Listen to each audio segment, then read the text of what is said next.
Antes de mais nada, eu quero deixar registrado aqui que é impossível extrair a verdade dos ministros do Lula que vêm até essa casa, porque as nossas instituições elas estão viciadas. Já não há mais espírito público para se defender Estado, só defesa de governo. Então fica muito difícil, de fato, extrair a verdade. A gente, com a esquerda, você tem que expor, muitas das vezes você não tem que debater. Antes de mais nada, deixar uma posição de que, não somente minha, mas acredito que de muita gente, que foi vergonhosa, desrespeitosa, quando o Itamaraty, sob sua gestão, ministro, se referiu ao assassinato de Hanan Glazer, que é um brasileiro, como falecimento de cidadão brasileiro em Israel. Não aconteceu um falecimento. Se eu sou os familiares de Hanan, eu confesso que eu ia ficar revoltado de um país tratar suas vítimas dessa forma, principalmente pelas mãos de terroristas. Além do mais, antes de fazer as minhas perguntas, são bem objetivas, basicamente é só sim ou não, de que eu ouvi aqui alguns deputados do PT dizendo a respeito, por exemplo, da suspensão, dos vistos de estudante pelos Estados Unidos, de que isso seria uma medida, enfim, praticamente totalitária. Mas, na verdade, o que eles estão fazendo é só uma suspensão para poder analisar a rede social dos estudantes que querem aplicar, o visto nos Estados Unidos. Ou seja, o cara aqui, na sua rede social, um comunistinha de meia tigela, fica falando mal dos Estados Unidos, do Trump, como, por exemplo, o deputado aqui, Janones, que quase praticamente que negou o atentado que aconteceu com o Trump e daqui a pouco está querendo estudar nos Estados Unidos. Não. Sua rede social vai ser avaliada. Talvez você não tenha visto para poder estudar nos Estados Unidos. Segundo ponto, que aí vem um reflexo absurdo, do Itamaraty, que, enfim, concede a mais alta honraria do Ordem do Rio Branco, de Rio Branco para Janja, que confesso que é a norte-artilheira, a nossa camisa 10, mas que, poxa, em termos de âmbito internacional, é gafe atrás de gafe. Primeiro, eu não entendo e queria entender a solicitação que o Itamaraty fez para 200 milhões para pagar despesas do Lula em Nova York. Sim, é inacreditável. Se eu parar para poder ver os problemas estruturais do nosso Brasil, são 100 milhões, deputado Felipe Barros, de pessoas que não têm saneamento básico no nosso país. Aí você destina 200 milhões para pagar a despesa do Lula em Nova York? Que isso, a Janja realmente é bem cara. Que chega e xinga o Elon Musk, o homem mais rico do mundo, e não somente por ser rico, mas pela sua capacidade extraordinária, que praticamente ninguém fez. O cara literalmente fez o foguete da ré e manda ele para aquele lugar. Enfim, essa é a pessoa que, ao lado do Xi Jinping, pede para poder regular as redes aqui no Brasil. E aí eu começo as minhas perguntas. A PGR deveria também abrir um inquérito contra a Janja por ataque à soberania nacional, por quebrar o protocolo e fazer esse pedido ao presidente da China para poder regular o conteúdo do TikTok no Brasil? O ministro Barroso deve ser investigado por abolição do Estado Democrático de Direito por solicitar ajuda aos Estados Unidos nas eleições aqui de 2022. Terceira pergunta. Lula e Zanin, que na época era seu advogado e hoje é ministro do STF, devem ser investigados e presos por solicitar ajuda à ONU por supostos abusos de autoridades na investigação da Lava Jato. Quando o PT acionou a OEA, alegando que o impeachment da Dilma foi um golpe, eles também deveriam ter sido neutralizados, senhor ministro. Porque o que na mídia foi dito é de que a Maria Luísa, embaixadora, foi encarregada pelo Itamaraty para poder neutralizar o Eduardo Bolsonaro nas suas ações no exterior.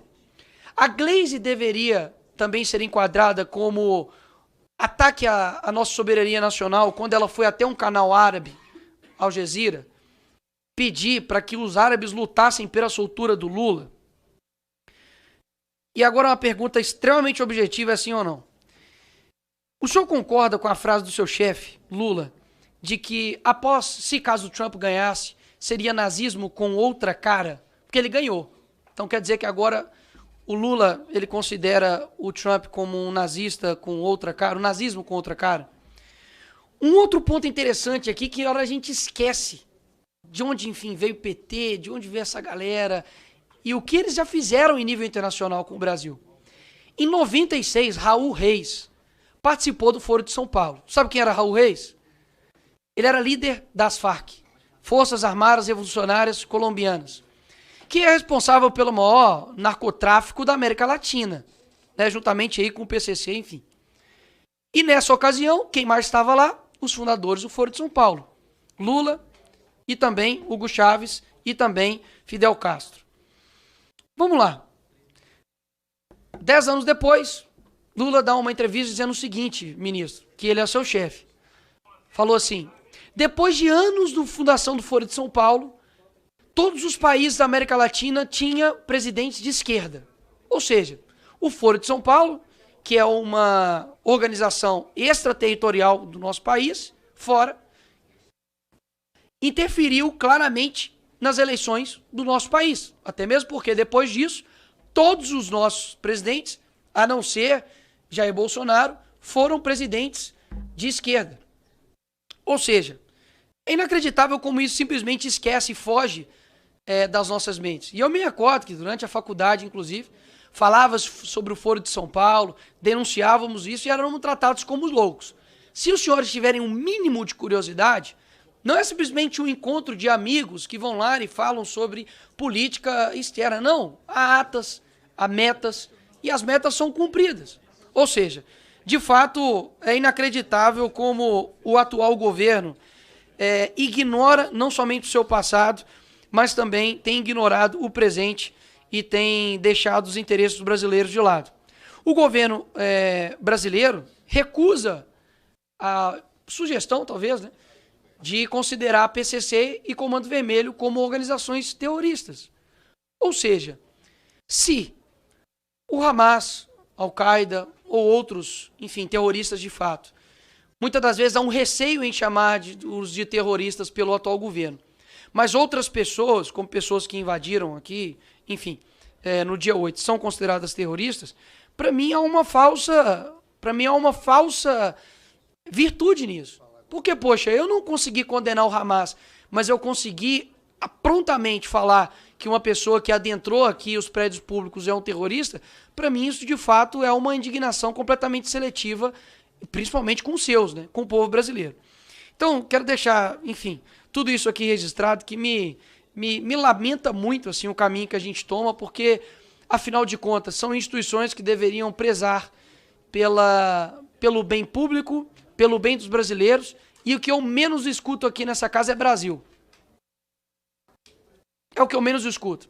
Há uma defesa de governo, há uma defesa do presidente, há uma defesa até da Janja, inacreditável, há uma defesa, enfim, a tudo. A AGU defende o STF defende deputados de esquerda judicializam tudo e jogam tudo para o STF quando lhes convém, e nada de se resolver de fato o problema do nosso país.